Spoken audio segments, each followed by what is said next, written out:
जय श्री गणेश। नमस्कार। मैं आचार्य संजय द्विवेदी। मेरे समस्त प्रबुद्ध दर्शकों का मेरे चैनल पर हार्दिक स्वागत है। प्रिय दर्शकों, आज मैं दैत्य गुरु शुक्राचार्य के राशि परिवर्तन प्रभाव को लेकर आपके सम्मुख उपस्थित हूं। दैत्य गुरु 2 दिसंबर को अपनी राशि का परिवर्तन कर चुके हैं तथा वर्तमान समय में अपने परम मित्र शनिदेव की राशि में मकर राशि में गोचर करना प्रारंभ कर चुके हैं। अब चूंकि ये एक अनुकूल परिवर्तन है तथा नियमानुसार जब भी कोई ग्रह स्वराशि में जाता है, मित्र राशि में जाता है, तो उसका प्रभाव बढ़ जाता है, उसकी क्षमता में, उसके सामर्थ्य में, उसके बल में वृद्धि हो जाती है तथा परिणाम सकारात्मक प्राप्त होते हैं।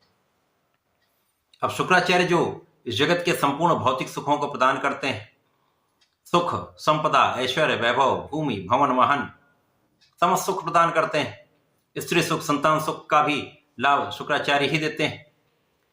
तो इस जगत के समस्त सुखों को प्रदान करने वाले शुक्राचार्य अपने मित्र की राशि में होकर अत्यंत प्रभावी हो चुके हैं, बलवान हैं, तो निश्चित रूप से कुछ अच्छा परिणाम प्रदान करने वाले। परंतु ये अलग अलग राशियों के लिए अलग अलग भाव में होकर अलग अलग परिणामों की प्राप्ति कराने वाला होगा। आज मैं मीन राशि के लिए दैत्य गुरु शुक्राचार्य के इस राशि परिवर्तन का किस प्रकार का परिणाम प्राप्त होगा, किन भावों में वृद्धि होगी, इस समय में आप कितना लाभ ले पाएंगे, अथवा कहीं पर कोई समस्या है तो उसका क्या निराकरण है, संपूर्ण विश्लेषण मैं पूर्ण तर्क के साथ करने जा रहा हूं। प्रिय दर्शकों, इस राशिफल को आप अपने चंद्र राशि के आधार पर देखें। अर्थात यदि आपकी जन्म कुंडली में 12 नंबर में चंद्रमा है तो आपकी मीन राशि है। मीन राशि गुरुदेव बृहस्पति की राशि है। यदि हम अवलोकन करें तो वर्तमान समय में गुरुदेव बृहस्पति का गोचर शुक्राचार्य की ही वृषभ राशि में चल रहा, जहां पर शुक्र और गुरु का एक महायोग बनने वाला है। अब मीन राशि के लिए शुक्राचार्य बहुत कारक नहीं होते हैं, परंतु यहां पर आपके लिए पराक्रमेश तथा अष्टम भाव के स्वामी होकर इनका गोचर लाभ भाव में, पराक्रमेश अष्टमेश का गोचर जब लाभ भाव में हो रहा है तो लाभ की स्थिति ऐसी स्थिति है जहां पर समस्त ग्रहों का प्रभाव अच्छा ही प्राप्त होता है। अब यहां पर गुरुदेव बृहस्पति के दृष्टि प्रभाव में शुक्राचार्य होंगे, जिसके कारण यहाँ पर अत्यंत सकारात्मक परिणाम प्राप्त होने वाले हैं। तो निश्चित रूप से इस समय में आपका ज्ञान प्रबल होगा। यद्यपि यहाँ पर मंगल नीच के गोचर कर रहे हैं, परंतु कुछ समय के लिए मंगल का नीच भंग भी रहेगा, कुछ समय के लिए मंगल का नीच प्रभाव भी प्राप्त होगा। शुक्राचार्य का ये प्रभाव मंगल के नीच भंग के प्रभाव में अच्छा लाभ देने वाला होगा तथा जब नीच का प्रभाव प्राप्त होगा तो उसको बैलेंस करने का काम यहाँ पर शुक्राचार्य करने वाले, क्योंकि शुक्राचार्य आचार्य भी। परंतु यहाँ पर सावधान इसलिए भी रहना होगा क्योंकि पंचम भाव पर शुक्राचार्य की दृष्टि का प्रभाव होगा, जो कि शिक्षा ज्ञान के साथ साथ ये प्रेम का भी भाव है।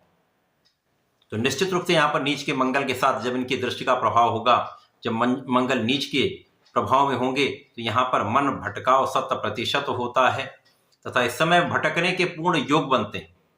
तो जिन जातकों की कुंडली में मंगल शुक्र का इस प्रकार का संबंध बना हुआ है, यहाँ पर नीच के मंगल है अथवा नीच के शुक्र हैं, तो इस प्रकार की जब युति का प्रभाव या दृष्टि का प्रभाव कुंडली में है तो उनको बहुत सावधान यहाँ पर रहना होगा, क्योंकि इस समय में ऐसी स्थितियों में प्रेम संबंधों के कारण अपयश का योग बनता है, प्रेम संबंधों के कारण विवाद की स्थिति बनती है, लड़ाई झगड़े का योग बनता है तथा समस्याएं निश्चित रूप से आती। यद्यपि इस समय में शिक्षा में बहुत बड़ी निर्बलता नहीं प्राप्त होगी, तो यहाँ पर आपको अपने पूर्ण मनोयोग से अपने शिक्षा के कार्य में लगे रहना है। विशेष रूप से इस समय टीनेजर्स के लिए बहुत समस्या का समय है तथा आपको अपने मन को एकाग्र करना होगा, कंसंट्रेट करना होगा, अपने पढ़ाई में मन लगाना होगा तथा बिना कारण के कार्यों से बचना होगा। विशेष रूप से प्रेम संबंधों के इस प्रभाव से दूर ही रहना आपके लिए श्रेयस्कर है।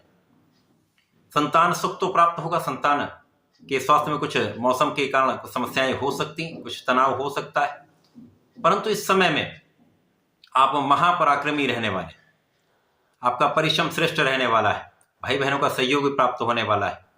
इस समय में आपका परिश्रम आपके लिए सर्वाधिक लाभप्रद होगा, भाग्य का साथ भी मिलेगा, जिसके कारण इस समय में समस्याएं कम होने लगेंगी। कार्यक्षेत्र में जो एक अवरोध की स्थिति बनती है अथवा किसी प्रकार का समस्या का योग बनता है वो दूर होने लगता है, क्योंकि यहाँ पर भाग्य के स्वामी भी मंगल हैं, परंतु गुरु का प्रभाव मंगल के भाव पर होने के कारण यहाँ पर मित्रवत भाव का प्रभाव होने के कारण यहाँ पर भाग्य का उतना निर्बल प्रभाव आपको प्राप्त नहीं होगा, जिसके कारण आपके कार्यों में प्रगति अवश्य होगी। परंतु सजग तो आपको रहना होगा, विचारशील आपको रहना होगा, धैर्य के साथ आपको कार्य करना होगा। संघर्ष तो आपको करना ही पड़ेगा, परंतु इस संघर्ष से आपको लाभ प्राप्त होगा। इस समय में अकारण व्यय हो सकता है, बिना कारण की यात्राएं आपके लिए कष्टकारी हो सकती हैं। कुछ आध्यात्मिक यात्राओं में आपका व्यय होगा, वो आपके लिए लाभदायक होंगी, संतुष्टि देंगी, परंतु बिना कारण से यात्रा से तनाव तथा स्वास्थ्य में निर्बलता आने का योग बनता है। इस समय में धन का संचय नहीं हो पाएगा, धन का बिना कारण से व्यय होता तो तनाव की स्थिति बढ़ जाती है।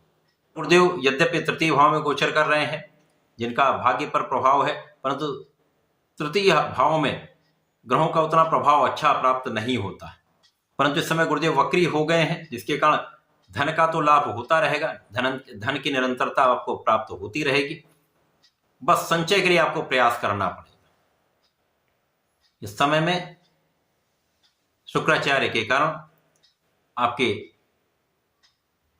आकस्मिक लाभ का योग दिखता है। कहीं से कुछ काम ऐसा बन सकता है, पारिवारिक संपत्ति से कुछ लाभ मिल सकता है, परिवार के सहयोग से कुछ लाभ मिल सकता है। तो ऐसे लाभ आपको प्राप्त हो सकते हैं। यहाँ पर आपका ज्ञान विशिष्ट हो सकता है। यदि आप प्रयास करें तो उच्च शिक्षा का प्रयास सार्थक हो सकता है। रिसर्च वर्क में आपका मन भी लगेगा, आप उसमें अच्छा कर भी पाएंगे। तो इस समय में आपको अपने मन को एकाग्र करके तनाव को कम करना चाहिए। सूर्यदेव को जल देना चाहिए। ओम आदित्याय नमः का 11 बार जप अवश्य कर लेना चाहिए, जिससे मन आपका प्रबल हो जाएगा। कॉन्फिडेंस जब अच्छा होता तो निर्णय की सकारात्मकता आपको प्राप्त होने लगती है। तथा इस समय में आपको प्रत्येक शुक्रवार को भगवान भोलेनाथ पर दही का अभिषेक करना चाहिए, तो समस्याएं कम होंगी, लाभ निश्चित रूप से बढ़ेगा। तो ऐसा करके इसका लाभ लें। धन्यवाद, नमस्कार।